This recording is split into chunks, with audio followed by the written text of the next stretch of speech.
नमस्कार, आदाब, सत श्री अकाल। मैं हूं राकेश तारा, लेके आया हूं top 10 JK news break. Jammu में बन टोल प्लाजा के नजदीक आतंकी मुठभेड़ में 4 आतंकी ढेर। आज सुबह की इंटेलिजेंस रिपोर्ट थी कि बड़ी घुसपैठ होने वाली है। इस पर जम्मू कश्मीर पुलिस और सिक्योरिटी फोर्स ने नाक चौकन्ने होकर सभी नाकों पर जो है चेकिंग शुरू कर दी, और जिसमें एक ट्रक में 4 आतंकी सवार और उनके पास से 11 AK-47 और बारूद रिकवर किया गया। इस पर स्पॉट पर आईजी जम्मू ने प्रेस के लोगों से की बात। General intelligence inputs regarding some fresh infiltration bids by the Jaish-e-Mohammed and Lashkar-e-Taiba. We were on the alert. The intelligence inputs were with regard to the elections and disrupting the elections. We had kept our teams on alert at all the nakas. The checking was going on very well, and during the checking at 5 AM in the morning today, when the driver was questioned, he hesitated and started running away. We started searching the vehicle and we were fired upon. In the retaliatory fire, 4 terrorists were killed. We have recovered 11 AK-47 rifles with them. IG Jammu ने की press conference, कहा हमारी security forces हमेशा सतर्क रहती हैं, और यह दौर जो डीडीसी इलेक्शन का है इस पर तो ज्यादा तैनाती की गई है। इसका रिजल्ट 4 आतंकी बुरी तरह से हमने उनको मार गिराया, 2 कांस्टेबल घायल और भारी मात्रा में अम्यूनिशन रिकवर। आज की प्रेस कॉन्फ्रेंस जो आज बन टोल प्लाजा पे एनकाउंटर हुआ है उसके मुतल्लक है। पिछले कुछ दिनों से जब से डीडीसी इलेक्शंस की प्रक्रिया शुरू हुई है, इंटेलिजेंस इनपुट्स हमारे पास आ रहे थे, जिसमें ये था कि कुछ इन्फिल्ट्रेशन संभावित है और मिलिटेंट्स किसी पर्टिकुलर टारगेट के लिए भारी मात्रा में हथियार लेके इन्फिल्ट्रेट करने की कोशिश में हैं। इसको मद्देनज़र रखते हुए और पिछली जो 2-3 वारदातें हुई हैं जिसमें इन्फिल्ट्रेशन अटेम्प्ट्स हुई हैं और मिलिटेंट्स पकड़े गए हैं या मारे गए हैं, हमने सभी नाकों को अलर्ट कर दिया था और बीफ अप कर दिया था। सभी नाकों पे कंपोजिट स्ट्रेंथ ऑफ पुलिस और सीआरपीएफ मौजूद थी। इस सिलसिले में आज सुबह 5 बजे जब चेकिंग चल रही थी तो एक ट्रक को रोका गया, और जब ड्राइवर को उतारा गया तो वो वहाँ से फरार हो गया। शक जब हुई तो जो ट्रक था उसकी तलाशी ली गई, और तलाशी के दौरान जो पुलिस और सीआरपीएफ की पार्टी थी उन पे फायर आया और जवाबी कार्रवाई शुरू की गई। धीरे धीरे और भी फोर्सेस ने ज्वाइन किया और लोकल वहाँ की आर्मी यूनिट ने भी हमारा साथ दिया। एनकाउंटर तकरीबन 3 घंटे तक चला, जिस पे हम पर काफ़ी भारी मात्रा में एम्यूनिशन फायर किए गए, ग्रेनेड्स फेंके गए। 2 पुलिस के कांस्टेबल्स हमारे ज़ख्मी हुए हैं जो अभी आउट ऑफ डेंजर हैं। एनकाउंटर के दौरान 4 आतंकवादी मारे गए, इनकी शिनाख्त अभी नहीं हो पाई है। इन 4 आतंकवादियों से बहुत भारी मात्रा में असला बारूद बरामद हुआ है। शहीद निखिल शर्मा का पार्थिव शरीर उसके घर उधमपुर आज पहुंचाया गया। पूरा उधमपुर के लोग, जो माहौल था वहां का, मातम छा गया। एक तरफ तो नाराबाजी हुई कि हमारे सैनिक जो शहीद होते हैं, जो अमर होते हैं, और वो अपनी धरती मां के लिए जान देते हैं। उन्होंने देश हित में तिरंगे के नारे लगाए और एक तरफ युवा ने निखिल शर्मा को भी नारों से नवाजा, जी हां, और कहा कि जिंदा रहे हमेशा तिरंगा हमारा। निखिल जी अमर हो आपने देश के प्रति अपनी जान दी है। बात की जाए तो बर्फीले इलाके में थे श्रीनगर में, तो वहां पहाड़ी से गिरने बर्फ की पहाड़ी गिरी और जिसमें 3 सैनिक लपेट में आ गए और एक सैनिक निखिल कुमार जो कि उस पहाड़ी का शिकार हो गया, अपनी धरती मां को बचाते बचाते शहीद हो गया। जी हां, एलओसी पर तैनात था। और इस पर अगर बात की जाए तो उन्हें नजदीकी हॉस्पिटल भी ले जाया गया, लेकिन शहीद निखिल शर्मा को मृत घोषित किया गया और उनके घर वालों तक जो है उनका पार्थिव शरीर पहुंचाया। भारत माता की जय, निखिल शर्मा की जय।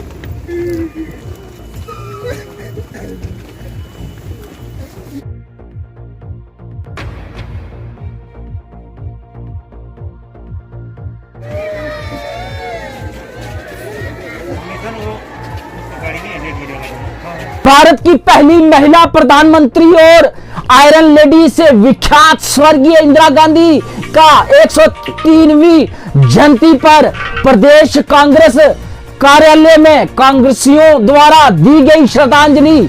इस मौके पर पूर्व मंत्री रमन बल्ला ने जेके न्यूज बात करते हुए उनको याद किया।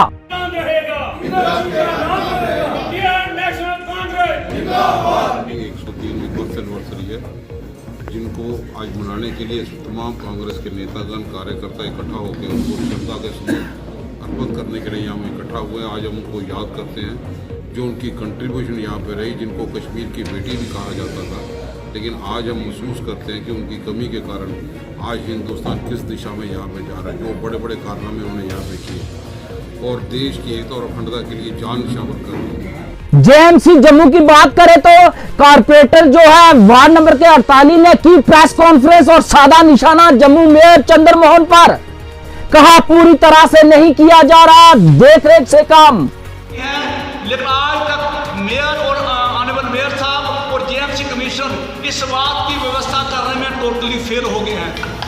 मुझे इस बात की बहुत ज़्यादा दुख के साथ कहना पड़ रहा है कि ये जो बहु फोर्ट का एरिया है, जहाँ पर 5 आदमी भवन में लगे हुए हैं और 4-5 आते ही नहीं हैं और 18 टोटल हैं, बाकी रोडों पर लग जाते हैं। और मोहल्लों की जो हालत है वार्ड नंबर 47 में भी और वार्ड नंबर 48 में भी मोहल्लों की वो बुरी हालत है। और ऊपर से एक ऑटो था वो भी जेएमसी कमिश्नर ने वो भी विड्रॉ कर लिया है। और आज ये जो हाल, और मैं रिक्वेस्ट की थी ऑनरेबल कमिश्नर साहब से, रिक्वेस्ट की थी ऑनरेबल मेयर साहब से, रिक्वेस्ट की थी कि आए वो वार्ड के अंदर हालात देखिए क्या हालात हैं। आज जेएंड के आरटीसी वॉलंटियर एम्प्लॉयज एसोसिएशन ने किया प्रदर्शन। कहा सरकार पेंशन दे या कॉर्पोरेशन बेनिफिट, सरकार हमें नहीं दे रही हमारा अधिकार। रहेंगे, नहीं छोड़ेंगे ट्रांसपोर्ट हाई अथॉरिटी के खिलाफ, क्योंकि सरकार के साथ जो हमारी कमिटमेंट हुई थी वो सरकार ने आज तक पूरी नहीं की है। हम सरकार से ये मांग करते हैं हमारी जो पेंडिंग लाइबिलिटी है, जिसमें कास्ट ऑफ लिविंग और loss Cola effect from 1999 and 6 पे commission arrear effect from 1 January 2006 and corporation benefit, हम सरकार से ये कहना चाहते हैं चाहे हमें पेंशन बेनिफिट दिया जाए चाहे हमें कारपोरेशन बेनिफिट दिया, दोनों। कुछ तस्वीरें जेके न्यूज ब्रेक आपको बताने जा रहा है, जो कि आज सुबह 5 बजे जी आतंकियों से लिपट ट्रैक और उस पर हमारी सिक्योरिटी फोर्स का जवाब।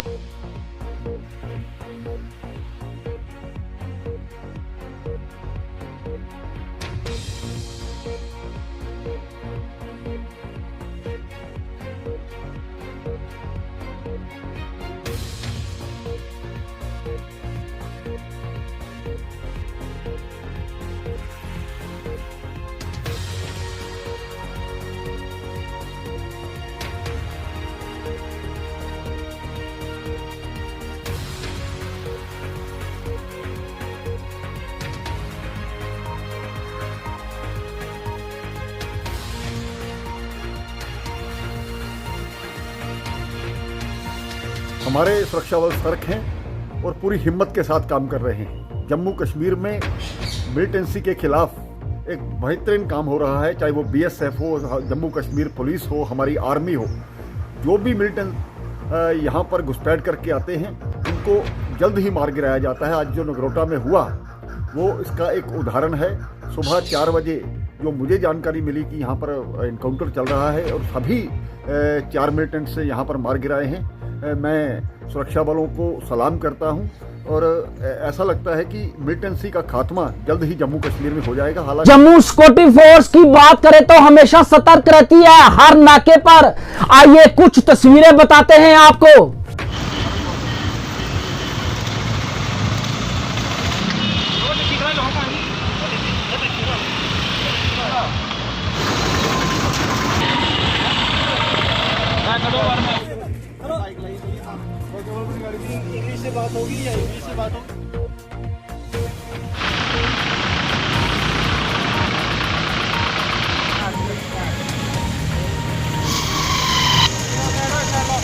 जिस तरह से इलेक्शन का सिलसिला जारी है, हर पार्टी अपने कैंडिडेट की मदद कर रही है। उसी को लेकर बीजेपी ऑफिस पुंछ में हुई meeting under the chairmanship of general secretary organisation Ashok Koul ने डीडीसी इलेक्शन की बात करते हुए कहा बीजेपी को कामयाब बनाएं। इस मौके पर सैकड़ों के हिसाब से लोगों ने मीटिंग का हिस्सा बने और अशोक कोल को आश्वस्त कराया। तो फिर थोड़ा लगता है कि भाई कुछ रेस्ट करना चाहिए। मेरा सबसे ये अनुरोध रहेगा कि हमारे जो प्रभारी है वीरेंद्र सिंह जी यहाँ आकर बैठेंगे। ऐसा नहीं होना चाहिए कि आज हमने सब अशोक जी के सामने बड़ी बड़ी बातें की हैं, जब ये है तो हम उनको मिलेंगे। इसलिए मेरा आप सबसे ये अनुरोध रहेगा कि हम सब जितने लोग हैं आज से ही अपने काम पर पहुंचे, अपनी जिम्मेवारी समझें। ये जो चुनाव है ये हमारे लिए बड़ा ऐसा चुनाव है जो आने वाले डेवलपमेंट और तरक्की का चुनाव है। जो हमने यहाँ अपने कार्यकर्ताओं के साथ बातचीत की, एक हमने मीटिंग की यहाँ अपने जो पुंछ ज़िला है इसमें पुंछ, मेंढर, सरनकोट तीनों स्थानों से हमारे कार्यकर्ता आए थे। आज हमने ये डीडीसी का चुनाव, जो जिला परिषद का चुनाव आज चल रहा है, उसका फर्स्ट, सेकंड फेज और थर्ड फेज का भी नॉमिनेशन लोगों ने भरी है। फर्स्ट फेज का चुनाव 28 को है, सेकंड फेज का चुनाव 1 तारीख को है। उस दृष्टि से आज हमने यहाँ अपने वर्कर्स के साथ, अपने सीनियर लीडर्स के साथ, कार्यकर्ताओं के साथ बात की है। उनको यही हमने यहाँ बताया कि वो चुनाव में अच्छे तरीके से चुनाव में उतरे, चुनाव में जाए और भारतीय जनता पार्टी को जीत दिला दे यहाँ पुंछ से। ये बात आज हमने अपने कार्यकर्ताओं से कही है। बात करें प्रदूषण विभाग की, नहीं आ रहा हरकत में, वह पता नहीं किस दिन का कर रहा है इंतजार। आइए बताते हैं, राजौरी की गाड़ियां नहीं दे रही प्रदूषण पर ध्यान। दिन ब दिन प्रदूषण ही प्रदूषण फैल रहा है राजौरी में। आइए दिखाते हैं रिपोर्ट। इस प्रदूषण से कई इन्फेक्शन हो सकती हैं। आगे कोविड-19 जो है उसकी भरपाई